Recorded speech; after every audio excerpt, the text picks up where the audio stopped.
let me thank you for the opportunity to interview you. We call it the FVR Oral History Project. We've identified easily about 100 individuals, but it's more like 200 now. Naparami na ho. From various timelines of FBR, and well, we try to elicit commentary, your vignettes, anecdotes of your interaction with FBR, and maybe your insights of the man, ano, and his mind. So let me start off. Yun nga, no? I asked you earlier, where was the first meeting? How did your paths, or when did your paths first cross? Well, I remember meeting for the first time the former president when he was division commander of the 3rd Infantry Division in Cebu. Incidentally, one of his aides at that time was then Lieutenant Godofredo Olores, who is a classmate in PMA, class 70. Yeah. Okay. So whenever I would visit Gudo, who is very close to me, so I would see the general by chance. He was a new general then. He got his first star as a division commander. Okay. Yeah. Okay. And I would remember at times seeing my classmate coming fresh from jogging, you know. Oh, okay. Because FBR was also jogging. Yeah. In fact, he's known for that. Yeah. And then later on, he became chief PC direct from that post, you know, from the army. He transferred, he was appointed as at that time, there was pressure from the public to institute reforms in the then Philippine Constabulary. And they picked an army man who they thought would be able to put discipline and put the PC, you know, on course. So he was transferred to the Philippine Constabulary. Yung naging isang aide niya doon, dinala niya he brought Lieutenant Olores there, who is from the army, and nadagdag na aide niya si Jun Ebdane, who is also a classmate. Who is also close to me. So doon malas na nakikita ko sila. Anong impressions mo of him at that time? Of FBR? May reputation ba siya? I mean, designating an army man to, you know, reconfigure and, you know, reorganize and maybe put into shape the constabulary. Your impression? Yeah, at that time, I recall, very easy to remember because there were few senior officers at the time. Unlike now, there's so many generals, you know. But I recall among the generals of the army, the former president stood out because of his regimen, you know. At the time, he was known already for his work ethics. Yung work ethics niya. You can, anywhere he is, while playing, traveling, if he has to sign something or work on something, he would pause and do it. And then his personal discipline, when he says 5 o'clock, he's there ahead of the others 5 o'clock for the jogging, you know. The discipline and the reputation of being able to make things happen. Yeah, he has that reputation. In other words, give him a mission and he'll hack it. Yeah, yun ang reputation niya. Yeah. Talaga. So very good. So he was, but he had a certain stature, very well respected or something. Not because it's very hard to see a person that is able to combine, you know, professional. Because a lot of you meet a lot of people who are bright, but bright as far as the book is concerned. They couldn't make things happen on the ground. But this leader, you know, has the academic, the professional competence, and also the, you know, the inborn, you know, skill and ability to make things work. mobilize people and make things happen. Yeah, you know, that's very important. Yeah. Yeah, some people have some ideas, but the ideas remain as ideas, and they couldn't Execute. produce something or Yeah, make yeah. that idea. Yeah. So he was, oo nga, no? So, He's an implementer, in other words. Implementer. Implementer. So, Kasi not very just- systematic eh. Yeah. Very systematic eh. Kasi I have met a lot of leaders. I've been under several commanders, and a lot of them are generals are known for deciding very fast. They look at the situation, ito na. And tsambahan ngayon, di ba? Or they come up with a stopgap something or measure, and results that are not lasting. But this general has that, I think it's a God-given talent, you know, to always see things from a whole perspective. See the forest and not just the trees. And when he makes a decision, hindi siya yung for now, but it's a sequential na. It's just like a chess player that has anticipated the next 20 moves Okay. and has visualized how visualize the end game. I think that is the key word. A lot of decision makers, they make a decision for now, but they have not determined the end game, the end state. This guy, when he sees a problem and makes decisions and actions, alam na niya yung end game. Well thought of. Yeah, that's apparently. correct. Oo. Was there a time when you were directly under FVR? Yeah, many times, yeah. Oh. The first time was when he became acting chief of staff. Okay. Yeah. That's over the yeah, entire At organization. the time, I think you know the background of that. Nino, Yeah, the chief of staff then was on leave, and he was designated acting chief of staff. And at the time, I happened to be assigned in the general headquarters. Oh, okay. Yeah, and one of the you know, even at the time, he was already very close to the veterans because the father is a veteran. Yes. Yeah. So I recall one of the problems where he asked me to intervene was about the veterans electronics. It's a government corporation owned by veterans, involved in the AAP Self-Reliance Defense Posture Program. You know, they were producing radios, no, veterans electronics, and you know, owned by veterans. They're not really very good in doing business, selling radios to the armed forces.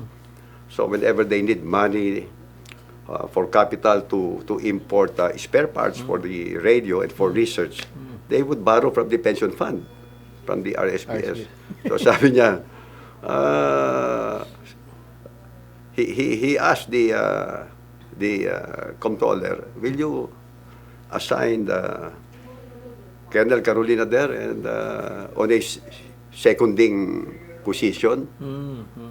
His instruction to me was, will you help them straighten out their finances and teach them how to source funds from other, you know, like the banks, so that they will not always run to the RSBS. Laki na yung utang nila sa pension fund. Okay. So, okay, I obliged, and for that started my stint with RM for 2 years as an additional duty. I became a supporting officer in the finance office of the Vetronics, and we were able to put up, you know, standby credits with the banks, taught these people how to, some principles of marketing, you know, because they're very, Yes. and we were able to improve, you know, the operations of the Veterans Electronics. And he was very happy about it. Yeah, because he was very close to the then president of the Veterans Electronics, the late Colonel Eliseo Rio, class 42, who is a World War II veteran. So madalas din siya pumupunta doon. And pinapalo up niya, what's happening to the... So maano rin siya. Well, I guess at that time, nakita mo na malapit na talaga yung ano. He had a soft spot uh, for veterans, ano. Yeah. And then later on, when I became commander, I was assigned in the Caraga region, and my headquarters was in Agusan, Okay. in Prosperidad. It's a very, very far place, and seldom visited by even by senior commanders. Kasi there are only two kinds of weather there. Wet and very wet. Palaging bagyo dyan, Agusan, Surigao. That's But north. yeah, but I remember he was already chief of staff at that time. And then later on, he became Secretary of National Defense during that 4 years span where I was commander in Agusan. Oh, okay. And he visited me several times. So I recall when he was chief of staff and even Secretary of National Defense, he was a very mobile leader, and he saw to it that he visited the critical areas every now and then and got updated with what's happening. In other words, hands-on Yeah.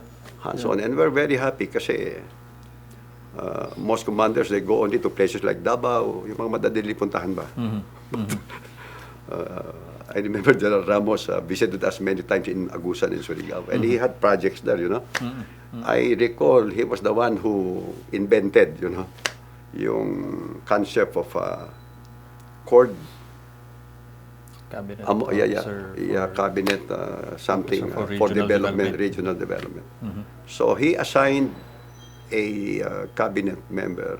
Oh, nung Pangulo na siya. Oo. And doon sa lugar ko, the one who was assigned was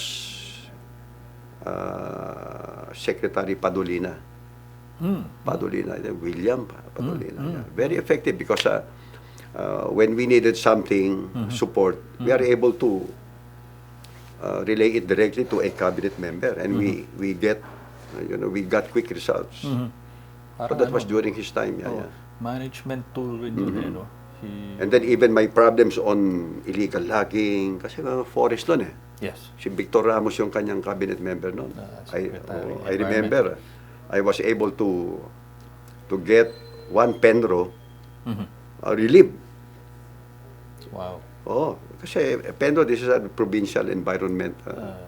And some of them, are in cahoots with the illegal loggers. How can you stop? So I was able to confirm that this Penro then in Agusan was, doing hanky-panky. That's why we couldn't stop. So, and you were the military commander there. I was the brigade commander of the 4 Offers Infantry Brigade. The headquarters is still there in Prosperidad. In Prosperidad. Up to now in Agusan, Yeah. And that is basically a very poor, one of the poorest provinces, yung Agusan. Most of the people there are indigenous people, mga lumad. Yeah. So, I was able to get a lot of support from the court. Mas simple things like carabaos. May ako 10 kalabaw. Pintusan niya siya rin nagkasay doon, si the late General Soriano. He was then the National Irrigation Authority. Sabi ko, sir, can I ask for initial 10 carabaos from Nueva Ecija, malaki ng kalabaw doon para magamit ng mga farmers. Sabi niya, hirap naman magbuhat ng kalabaw, sabi niya. Ito, pera, bumili ka ng kalabaw dito. Sabi niya, na maghanap ka. He gave me money. So I was able to buy the carabaos. So, practical solution, madali. You just tell it to the chief of staff.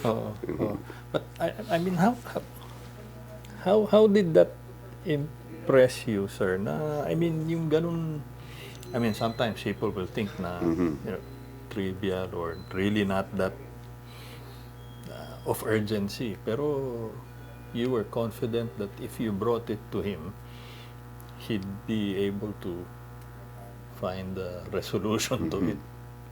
Results-oriented He has siguro sa level niya, napakarami talagang things that come to his attention. But alam niya yung critical. That's why bumabalik-balik siya dyan. Dahil alam niya maraming mahirap dyan. Especially when he was president already. Bumupunta pa siya doon. No, kasi kaibigan niya yung mga nandun Agusan del Norte, I remember, the governor was a former executive secretary, yung Amante, Edelmiro Amante. Pinupuntahan niya yun. And then the old plaza doon sa Agusan. In Agusan. So may mga commitments doon on development, yung mga indigenous people. It was during his time also when he started looking at the IPRA, Indigenous People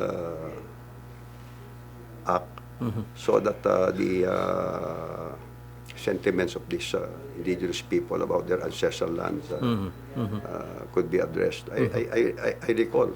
That's why during that time, a lot of rebels, kasi this indigenous people are being taken advantage of because they're illiterate, infiltrated ng mga NPA. A lot of them surrendered because of the livelihood programs. Yun nga si Padolina. Sabi ko, sir, if we can get machines so that these guys can process the abaca faster, binigay sa kanya design. In 2 months, I got 4 machines. Talaga? Quick results Yeah. And During his time. I guess his broader vision actually was really people empowerment. And Yeah. it's not just macro. So apparently, even from your end, you were saying that pati yung micro level, he was engaged, and was willing to commit fully. I'll put it this way, yung going back to what I said, he has the skill of looking at the total picture. So yung sinasabi natin macro level, na i-connect niya doon sa micro. There's a connectivity. Yeah. I recall that kasi I've been in the service for so long already, Kasi brigade, general position na yun Yes. And I was trying to connect. Sabi ko, bakit parang iba? Kasi yung mga nauna sa kanya, siyempre, hindi naman ganun. Especially yung immediate institution building, di ba? Yung the president before him. So, at that time, yung quick results talagang far from... People were happy that democratic institutions were being put back. Pero things like brownout nga ang minana niya. Doon makita mo talaga, wala talaga yung... Pero ito, makikita mo talaga yung difference. O yung action guy. Pero also a visionary. So pinagtahi-tahi ko, bakit? Nakita ko yung kanyang... And up to now, I recall that kasi nawala yun yung social reform agenda niya. And yung social reform agenda niya, pag lumipad yung helicopter namin, I recall, makikita mo dun sa yung mga prominent structures building, Philippines 2000. And meron siyang pamphlet, information flyer, explaining about that Philippines 2000. It is a vision, it is a call for action, a motivation, and it is a roadmap to development. At that time. So kita ko kagad, and that social reform agenda explains in practical terms how yung social reform, how you will address poverty and the other economic, political, social aspects that affect, poverty. Nung mawala siya after he became president, yung programa na yun, naging anti-poverty na lang. Parang ang kalaban mo yung poverty. Nawala. Samantala yung kanya, total.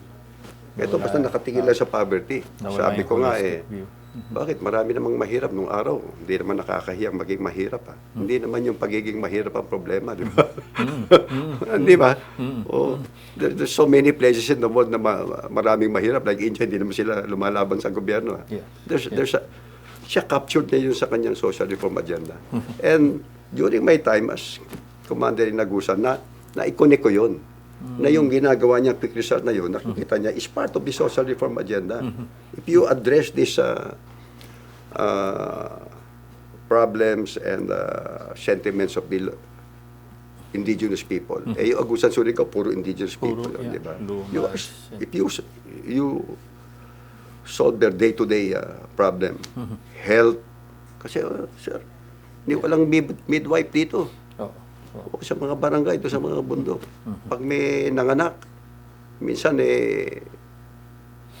so many kilometers yung nearest na kumadrona na midwife. 2 or 3 barangay share. Yung iisang, ganun kahirap doon He listens and he kasi yung sa top position, most people don't have the appetite to listen do sa mga ganun Doon na sa Oo, little siya, dahil dating ang commander, pagdating doon, update me. Pati sa insurgency, pati yung operation. So, he listens to briefing. And then, problems. I guess that was something that he brought along with him, to the presidency. I get the concern for his men, and I guess part of the leadership tenets of a military officer, di ba? Know your men, di ba? Keep Meron na siyang built-in na parang sa cellphone, may operating system siya. Di ba? Yung alam niya yung ang tanong, what's the situation? Alam niya ka, situation, di ba? What's the mission? And then, okay, what's the solution? And then execute. How do you execute it? What do you need? Then implement. And then he comes up, what happened? Methodical, Methodical. May built-in siya na ganun Kasi some people, they have concern, makikinig. Pero, then mag-uutos, ayusin mo. It stops there. At the time that your first interactions with FVR, so you were a junior officer, you'd see him. Looking back at that time, would you have imagined that he would become SND, he would eventually become president? As a junior officer, wala sa isip kasi namin yung mga gano'n, di ba? Lalo na sa military, napaka-political But I started thinking about it when I was more senior. Okay. Lieutenant Colonel, Major Lieutenant Colonel. I was assigned in PMA. Okay. And as Chief of Staff, then later on Secretary of National Defense, then later on President. Palaging nasa PMA yan. Yes. Graduation, di ba? Yeah. That's where, every time he would speak there. Very consistent, visionary, very accurate in identifying what are the problems, and in laying down what should be done to address this problem, and even the methodology. How can very consistent siya dun sa we have to work together, yung mga ganon. Yung Teamwork. Yung teamwork. Very consistent siya dyan And he's able to put it across. In other words, some leaders have a perceived solution, but they could not articulate it. Di ba? Siya, he has the ability to put across what should be done, and then distribute the task and mobilize people to produce the result. Yeah. And every time he would go back to BMA and talk about something, makikita mo yung very consistent na niya. Talang he has a vision. Hindi siya sabog di ba? If you know what I mean. Yes, yeah. Na kung ano yung menu for the day, yun lang sasabihin niya, ito, whatever is the occasion, babalik ka dun sa niya sa advocacy niya. Napaka-consistent niya. And he was That was the sharing... time I started thinking that, comparing him with the leaders that we have had, and thinking that I hope someday we'll have a president who has this kind of vision. And then later on, I hope someday this guy becomes, would lead us, would lead the country. And he eventually did. Because at the time he was leading us, the armed forces. Yes. And then he was leading us, the Department of National Defense. Yes. So, thinking forward, we were, and I think I was not the only one, because during coffee breaks, etc., pinag-uusapan na Talaga? presidential timber. Oh. So when he made the decision to run, hindi na kayo nagulat? It was well acclaimed. Very popular siya at that time. Well, we know that, of course, that popularity, I think, was the explanation for what happened in Etsawan. The support, I think. Well, of course, Cardinal Sin, etc. But the Ramos factor, I think. Where were you when EDSA happened? Where were you? Saan ka ba posted? Yeah, we were lucky, I was on schooling. So you were overseas? No. I was in school, but in Fort Bonifacio. Oh, okay. Yeah. So, when you're in school, so we were detached. So when it, happened, we were torn in between. Because class 70, they reformed the armed forces. Ang cut of class 71, doon nag-start sinawanasan. Most of the class 70 kasi, Irwin Ver is my classmate. So the bulk of my classmates were in Malacanang, defending, Malacanang. Yeah. The other, classmates, sa PC naman, aid niya, sina Ibdani, nandun pa sa Krami. Right.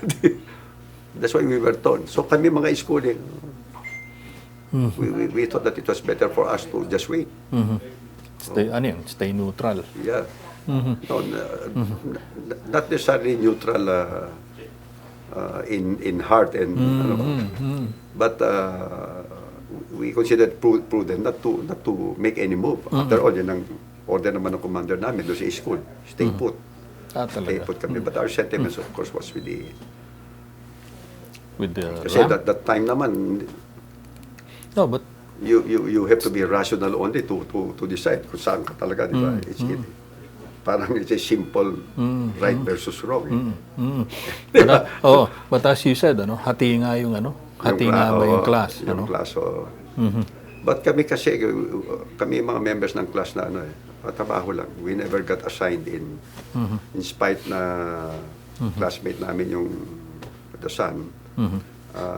Some of us never got assigned in parang trabaho lang kami. Kaya nga, when General Ver was the chief of staff, I was doing my job where I was. When he took over, I was there where I was kasi trabaho lang talaga. Yes.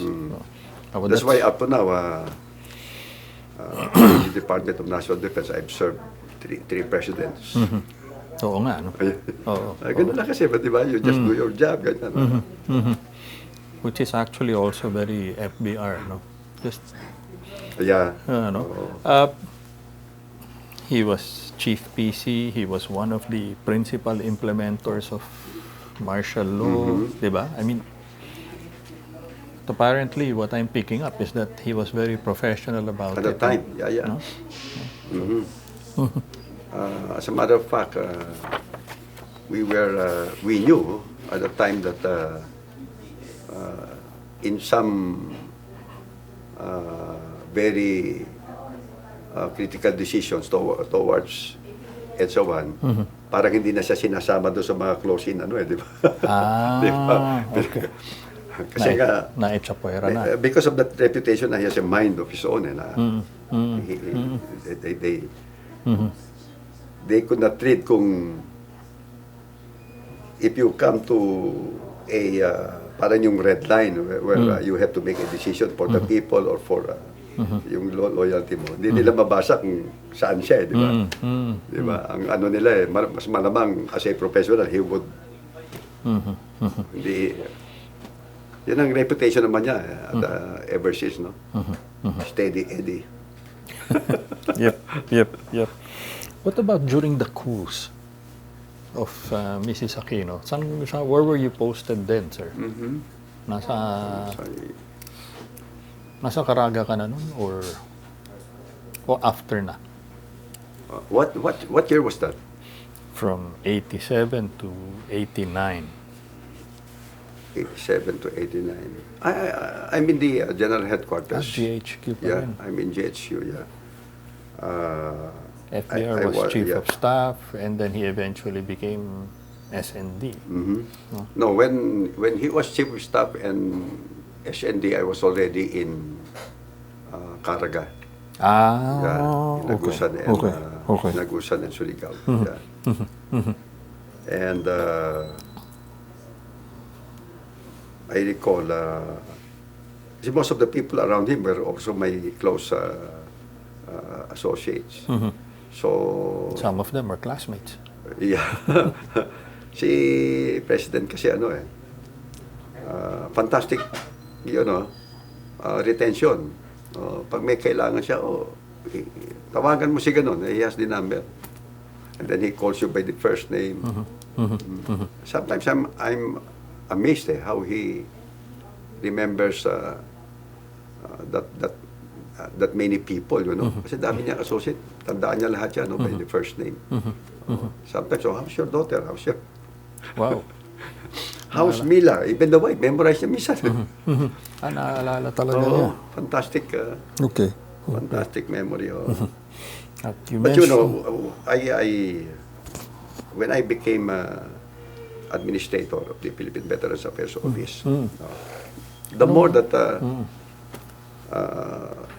I got more associated with him because he became part of my mission, to take care of veterans. He is a veteran. But he is no ordinary veteran because he is a Korean War veteran. And not all veterans are the same. We're very proud of the Korean War veterans, talaga? Yeah. Bakit? Because, even the Koreans up to now, they are very open in saying that were it not for the Filipinos who went to Korea, they would not be where they are right now. They're one of the top 20 most progressive countries. Yeah. And they always say they owe it to the 16 countries that sent that answered the call of the UN during the invasion of the communists. Correct. And we were the first from Asia, and we were third only to US and Great Britain. And we sent also, I think we are fourth or fifth in terms of the number of troops. we sent 5 combat battalion combat teams, and that's about 7,500 men, and 112 thereabout died in battle. About 300 wounded, and up to now 16 are missing in action. Wow. Yeah. Talaga. He went there as a fresh graduate from the West Point, second lieutenant. He was part of the 20th BCT. And in that book that was written by Colonel Pobre, Filipinos in the Korean War, there's a chapter there about Battle of Erie Hill. That's a battle led by him. Oh. Yeah. So, tsaka victorious. Victorious yung... Battle tested. And I recall his senior officer, where he reported to, yung S2 nila, the one who plans the operations and the intelligence. The late Colonel Alhambra, he died just this year. Recently, yes. Yeah, at age of 101 going to 102. Wow. Yun yung ano niya. Senior officer niya, si Colonel Alhambra. And because si Colonel Alhambra was one of my senior veterans. It's my constant. Every month he would go to my office, take coffee to get his pension. Ano? Dinideliver naman namin yung pension, pero gusto niya talaga pupunta sa opisina to see the other veterans. No? And mapag-usapan namin si FVR. kay kwento niya ngayon, he reported to me, very snappy officer. And he talks about, yung things that a senior officer looks for from his junior officer. It's all praises about and he would brag that that's why when he ran for president, I campaigned for him. I was already barangay captain. He was barangay captain in Bacoor, one of the barangays there. And he got 92% of the votes there. I campaigned for him. So in one of the trips to Korea, revision program, President Ramos told me, sama natin si Big Alhambra, So they went together. At that time, he was already, if I remember, 98 years old. Wow. They went to Seoul, Korea for a revision program. Nakaka-travel pa. So, President Ramos does not miss, up to now, attending important activities commemorating what they did in Korea. The Battle of Yuldong, we celebrate that every year, April. And then last September, he was there at the Philippine-Korea Friendship Center here in Taguig. That is the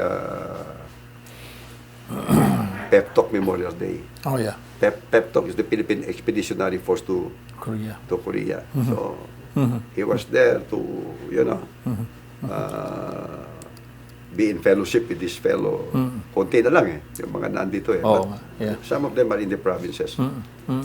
So I part of my mission is to take care of these people. Yeah. But kailan ka naging administrator ng veteran?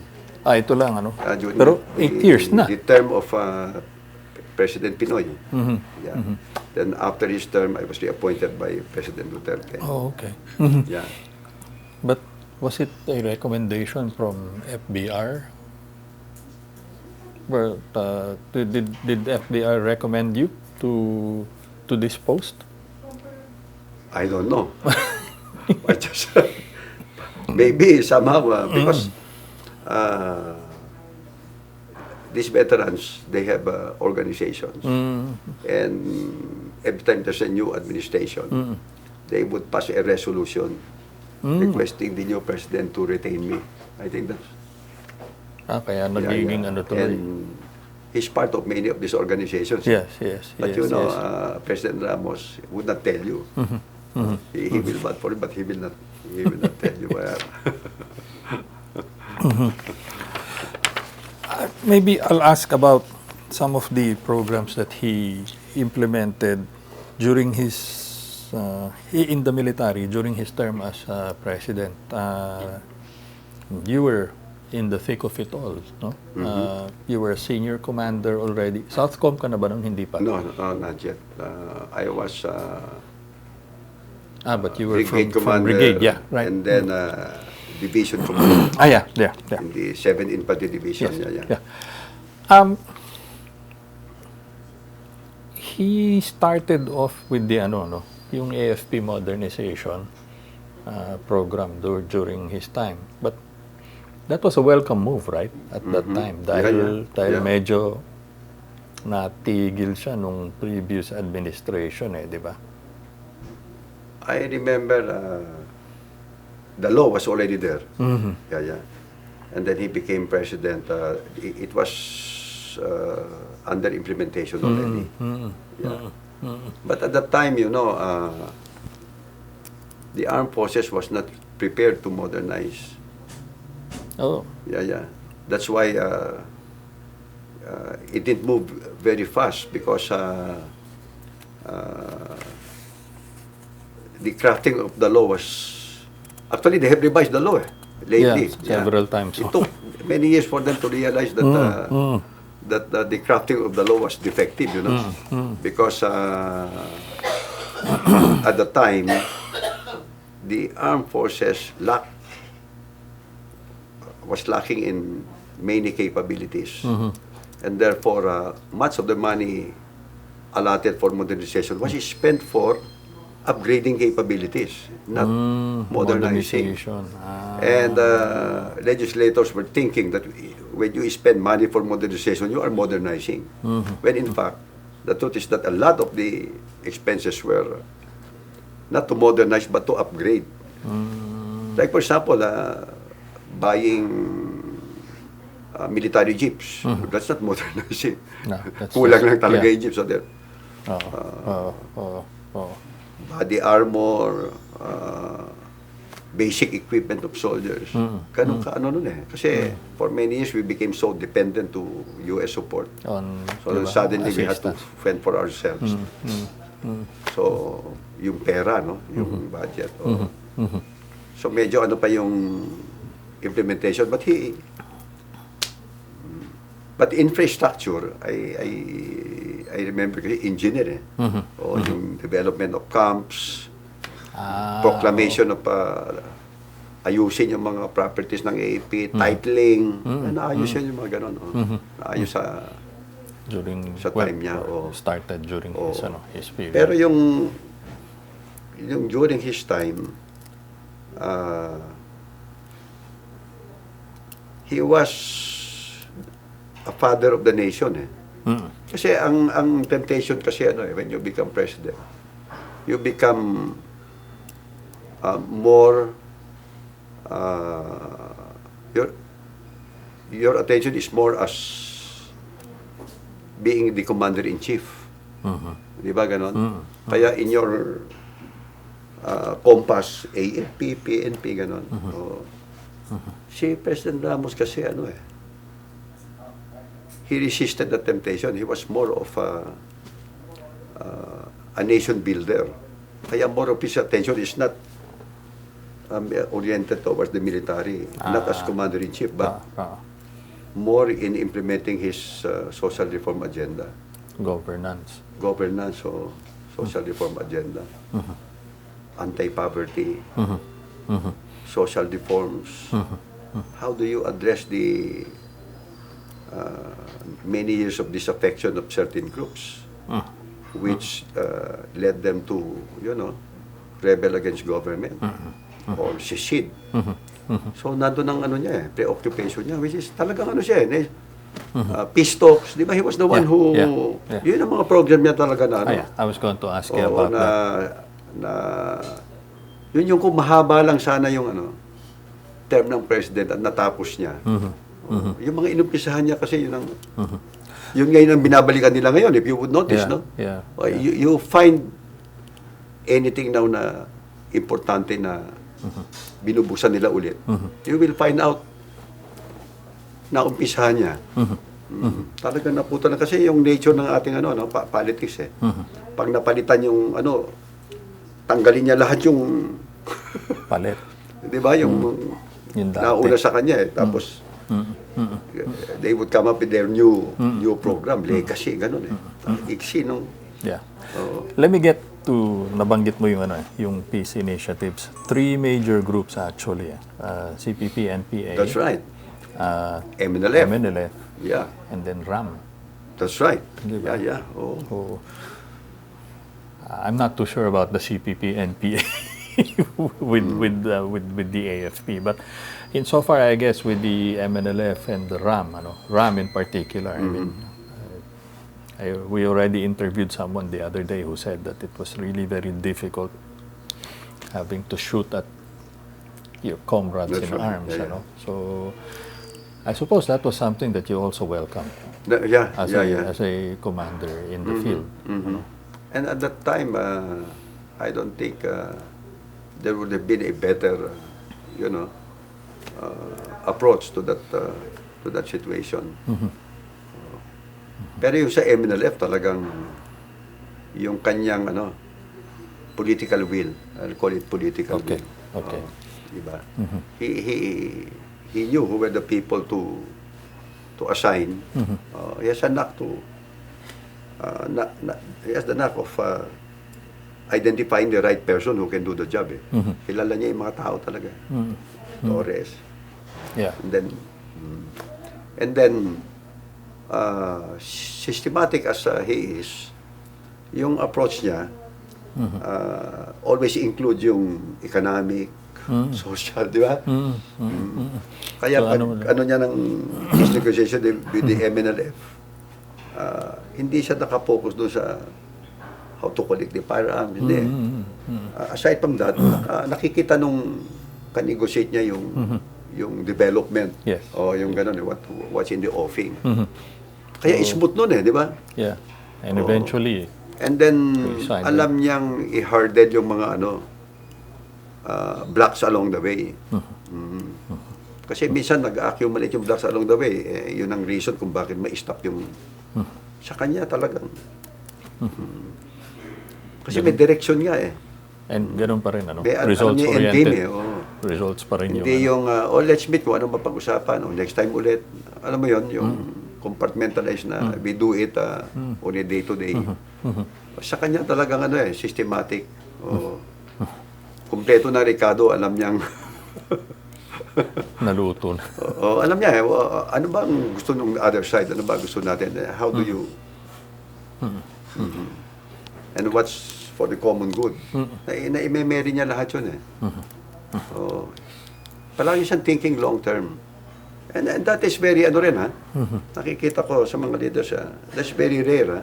A lot of leaders, they focus on things that they can finish within the near term so that they get the credit. Kasi sayang ang time mo yung, kailan matatapos siya? 10 years, wala na ako, huwag na yan. Di ba? Siya, kahit na it takes so many years, pero kailangan umpisahan ngayon, gagawin niya. Which is, I guess, what he did. Ano? That's right, yeah. That's why he started a lot of things na, unfortunately, yung project niya dun sa Think Big, na, di ba, pagdating ng next president, it was stopped.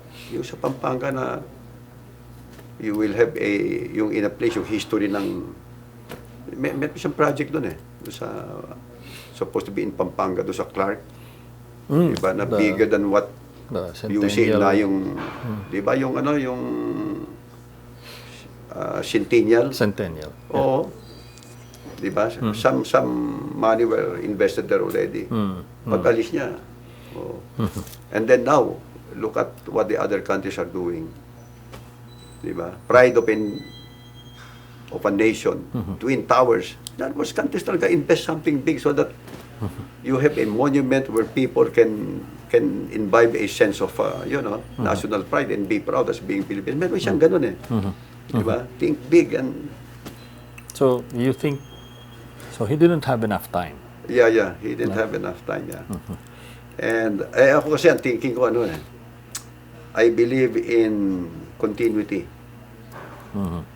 More so now because kung hindi ko ako continuous doon sa Philippine Veterans Affairs Office, for example, personal experience ko I was able to not only accomplish near-term projects, but pati yung long-term na sundan ko, and reforms. It takes time to do reforms. But that's also because you've been there for quite a while already. Yeah, the continuity, very important. Continuity. Sa atin nga ang iisin ng... Well, is there something that, given your association with him, may mga ano ka ba? Meron ka bang na-pick up na learnings or techniques? Marami. Ha? Marami, oo. For example, after I got it from him na if you want to enjoy your old age, do it, start early. Okay. Exercise it. So that's why I'm very athletic. I run. Started with him. Dati hindi ako ganun. Sabi ko, okay. And then, work ethics. Work ethics, yeah. Don't make people wait. If something is important, do it. Don't put it for tomorrow. Yan, nasa sasakyan. Nakasakay ako sa kanya minsan, makita mo yun, dami. Dalang mga papel doon sa Yeah, sakyan. he brings his. Mga botse. Yung red boss pen niya, nalagay siya na note instruction. Oh, Wala ano pa yun, nga ano? cellphone nung araw eh. Classic yung red pen na yun, ano? Oh, Na, that's where he takes his instructions eh. Bibigyan niya, do this, ganyan, instruction. Tapos bibigyan niya doon sa inyo para papalo upin up. oo. Oo. Diba? Oo. So, kasi kung alam mo nga, makakalimutan naman niya to. Alam niya. Oo, yung mga ganun na technique niya. And then, natutunan ko sa kanya yung ano, kasi when you're head of agency, palaging a lot of issues, problems will be brought to your attention. Ang first question mo, palagi, what's the total picture? You tell me the whole. Instead of impulsively, ito na, gawin mo. Kasi minsan nire-report pa rin niya, it's part of a bigger, di ba? Yeah. So I always, yun yung nakuha ko sa kanya yun. Di ba? Tingnan mo muna, what's the total situation? Not only the local. I-relate mo sa ano, para kumpleto yung solution mo. So I learned a lot of things. What do you share with people whenever, they talk about FVR? Anong nasi-share mo sa kanila? Ako love of country. Love of country. Kasi people have been fixated about build. Infrastructure, economy, etc. Pero yung love of country infrastructure, di ba, sabi nga, yung mga problema na nakikita natin, hindi naman talaga problema yun. Those are the results of a basic gap in our society. Bringing back the ideal of love country in our value system. Kasi naging very material, di ba?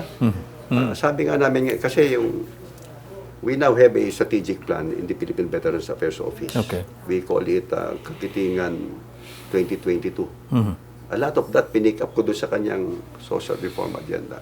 Talaga. It is a roadmap na ang rallying point is love of country. Kasi ang thesis namin doon, kung mahal mo bayan mo, hindi mo nanakawan ng taong bayan, di ba? Yeah. Kung mahal mo ang bayan mo, hindi mo papayagan na yung kabataan mo masisira sa droga. Hindi mo tatapunan yung ilog. So a lot of things talagang hindi mo gagawin kung mahal mo bayan mo. Kaya sa amin key ingredients yun eh. And that's why many of our projects there in our roadmap are geared towards building love of country. So ako in charge ng mga mga shrines. Okay. This is where you bring your children and for them to see what happened in the past, what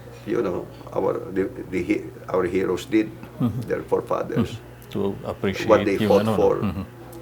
So if you know your country, di ba? And you're proud of it, that's where love country for. Even a person very hard to love if you don't know him. Di ba? So na-pick up ko sa kanya yun eh. And we work together. Yan yung pep talk. Yeah. Memorial Hall. Yes. Project namin yan eh kasi wala tayong mga war memorial dito. We don't even have a war memorial in Mindanao. More than 70 years after the war, government has been fixated in build, fighting poverty, etc. But you look at other countries, they have Arlington, very big. Sa atin, the number one, the glaring example, yung libingan ng mga bayani. Have you been there? The libingan ng mga bayani and the American Cemetery are co-located in Fort Bonifacio. But when you go to the American Cemetery, pumupunta doon yung mga kabataan natin, doon sila nagde-date. Sprawling, very big area. Yeah. Every corner, pare-pareho, maganda. The cross, the landscape. You'll be, so if you're a Filipino, pumasok ka doon, lalo kang bumibilib sa Amerikano. Oh. Pag pumunta ka sa libingan ng mga bayani, lalo nagiging abatingin mo sarili mo. Tabi-tabingi ang mga cross, pangit ang damo. Ang na-develop yung gitna lang. And it's even hidden in the view. Yung American Cemetery, pag na-traffic ka sa Global City, makikita mo ngayon sa tabi mo, uy, yung bako nila see-through. Nakikita mo ganda sa loob. Dilibingan ng mga bayani, you have to go to the other side, yung service road. Dito sa bayani road, nakatago siya, yung mga puno. See? So, pinroject namin yun. And for the last 3 years, yun ang aming nakakuha kami ng, we now have 456 million, naka-release na sa BCDA. Next year, makikita mo, from Bayani Road, you can see already the, and the aim of the project is to make it at par with the American Cemetery. Not because we are trying to makipag-contest sa Amerikano. Pero yung principle the Americans who are buried in the American Cemetery, who fought in Bataan, most of them are those who died in Bataan. Fought side by side with Filipinos who are buried in the libingan ng mga bayani. Kasama sila lumaban. But why the disparity in the dignity of their burial site? Yun We do not honor them. It took many years before government could see that. Pero siya matagal na niyang. So even in his writings, makikita mo yung di ba? Ang tawag, ang dying love for his countrymen and love for his country. So yun ang source ng aming inspiration. Yun ang aming battle cry. So I call these shrines love of country builders. Love of country builders. We feel that medyo doon nagkukulang. Di ba? And FVR even at his senior age, is still very active pala. Nandun yung advocacy niya sa mga libro niya, yung building love of country. And loving your countrymen, di ba? Kaya nga, daring, sharing, caring. That's about, di ba, love of country. Is that what could be his greatest legacy as president or as citizen Eddie? I think, I believe so. And his untiring effort to, kasi dapat sa edad niya, Pahinga na. Majority of people who went through what he, would be satisfied to sit back, in his rocking chair and say, I've done enough. Di ba? But this president never stops giving unsolicited advice, sharing his, and influencing, Pag nakikita niyang things are not that, di ba? He puts in his... Pinipitik niya. Pinipitik niya. How many presidents are like that? How many presidents are like that? So I think the Ramos influence will go far beyond sa dami ng sinulat niya. At sa dami ng the number of people that he has, that have learned from him, that he have handled. Sabi nga, the test of a true leader is when he is able to distribute leadership. Diba? The test of a true leader is if he is able to produce other leaders. Diba? Si Magno, a lot of mga cabinet members na sina Sani Dominguez, sina Bobby de Ocampo, it's a long list. Mga estudyante niya yan. These are very good leaders who learned it from him. I'm okay. I think that's one of his biggest legacy. Kasi yung mga tao na yan will continue to be there. Diba? Yeah. And will continue to spread his gospel. Diba? Love your country. That's just it. Okay. Thank you very much. Maraming salamat.